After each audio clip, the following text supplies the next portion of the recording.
Why have some biotech companies increased 500% this week? Here, we'll discover the top performing biotech stocks on the Nasdaq this week and learn from them for future opportunities. Hop in, we are starting the taxi. Today, we're starting in La Rioja, Spain, a region with amazing landscape, ancestral buildings, rich cultural heritage, great people, and exceptional gastronomy. If you want me to visit your city, leave it in the comments. Welcome to Taxi Biotech, a show to learn about news and updates from the world of biotechnology and understand the impact on the stock market. The stock data I share here reflects the status of companies or the clinical trials and does not constitute any investment advice. This is purely for entertainment. Okay, what happened this week? The top 3 biotech stocks are CERO Therapeutics, up 300%. Pulmatrix up 200%, and Aligos Therapeutics up 88%. Let's start with CERO Therapeutics, which came from a terrible downward trend and increased over 500% this week. Why? Because the FDA allowed their phase 1 trial for patients with acute myeloid leukemia. The news came, and the stock skyrocketed over 500%. It was too late to capitalize on this opportunity. However, what we can do is learn and analyze the clues the company gave that hint at the phase 1 approval. Let's dive in. Okay, first, the company's therapy involves engineering immune cells, specifically T cells, to express a receptor that recognizes tumor molecules. This receptor is linked to a transmembrane domain, and inside the T cell, there is a domain that sends a tumor destruction signal. The immune cell recognizes phosphatidylserine, a molecule overexpressed on tumor cells that does not depend on genetic expression. Here I show a poster I really like. Okay, let's zoom in here.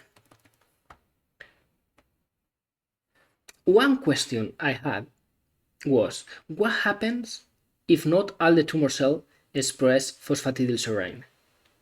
Would those cells escape the immune system and cause the tumor to grow more aggressively? In this poster, they demonstrate that in a tumoral cell line, here in blue, some cells express phosphatidylserine, here on the right, while others didn't, here in the left. However, here, the mice were still able to eliminate the entire tumor and survive. Thus, the company presents a novel and scientifically viable system. However, the FDA initially put a clinical hold on their intention to start phase 1, requesting more pharmacology and toxicology data. The investors normally think this is so negative and reflects this in the stock chart. But we know that the data is good in every aspect. On October 21, there is another press release saying in a letter to investors that the company had resubmitted the FDA application, including new data, such as we shown in the poster. They mention that they have 30 days response time. I mark the moment here of this press release with a green line. It was our window opportunity to review the posters, analyze the data, and conclude that the FDA would likely approve phase 1. Here.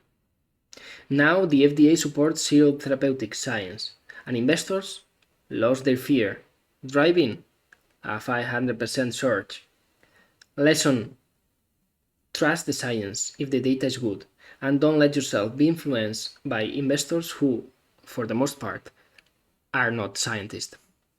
Okay, let's go to Pulmatrix here. What happened here? Nothing less than what many biotech investors dream of: a merger or acquisition. In this case, Pulmatrix announced a merger with Coolgen. Coolgen will replace Pulmatrix on the Nasdaq. The two companies will form a joint entity, but Pulmatrix research project will be sold, and Coolgen projects will continue. The new entity will have 65 million in cash, enough to fund their trials until 2026.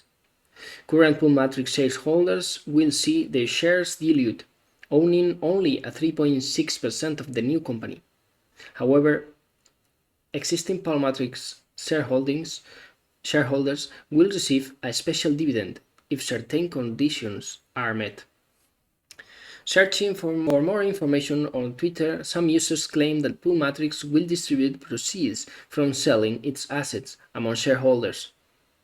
While I can't confirm this, Finbit shows that Pulmatrix has only 3.6 million shares.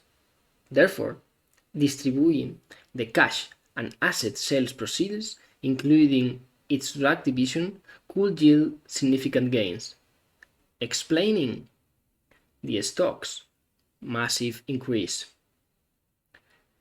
Is it a good time to invest now? Okay, details of the agreement are in the conference call. I've shared the link in the comments. Once you listen to it, you can calculate the value of their scientific division, add their cash reserves, currently 10 million.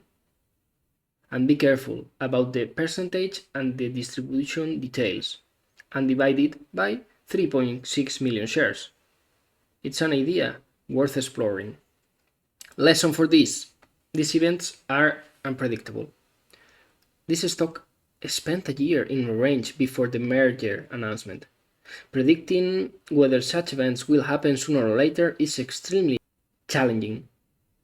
In some cases, a company presents excellent data on a specific molecule, and a big player acquires it. That's somewhat predictable. However, when the original company nearly disappears in a merger, it's very difficult to predict. You can estimate based on companies with a very low market cap that might be appealing for a Nasdaq entrant, but there are hundreds of such companies. So personally, I wouldn't rely on a crystal ball. And finally, Aligos Therapeutics. What a roller coaster of a year for Aligos. They have a pipeline with phase 2 and phase 1 molecules. This one I've marked in red. I'm not even considering because investors seems to penalize investing in it lately. So, and I won't name it because the platform penalize mention it. So if you'd like to support me, please leave me a like. What caused the spike in Aligos stock? I found no direct catalysis for this specific day. So let's go back a bit to provide context. During this major drop, they presented phase 2 results for treating metabolic associated steatohepatitis. The market reacted poorly, even though the results weren't so bad. It seems that they didn't use more precise techniques to assess disease progression, and there might be other compounds outperforming it. According to a Twitter user I recommend following, the rival in this case is a molecule from Biotech Therapeutics. And guess who presented results from this molecule just this week? Indeed, Biotech Therapeutics, whose stock fell nearly 40% from recent heights, indicating that investors didn't like the results. As a result, Aligos molecule now has better prospects due to weaker than expected competition. Lesson here: when evaluating a biotech stock, consider not only the company's scientific results, but also those of its rivals to determine if they can outperform them. That's what makes valuations here so difficult and also fascinating. So, finally, the lessons from today are highlighted in yellow. Biotech always surprises. Trust science more than market sentiment. And remember that rivals influence stock prices. Okay, we've reached the end of today's ride. Let's finish with La Rioja, the land of wine, avant-garde and traditional wineries, village, immersed in wine culture and incredible festivals. Cheers and see you next time.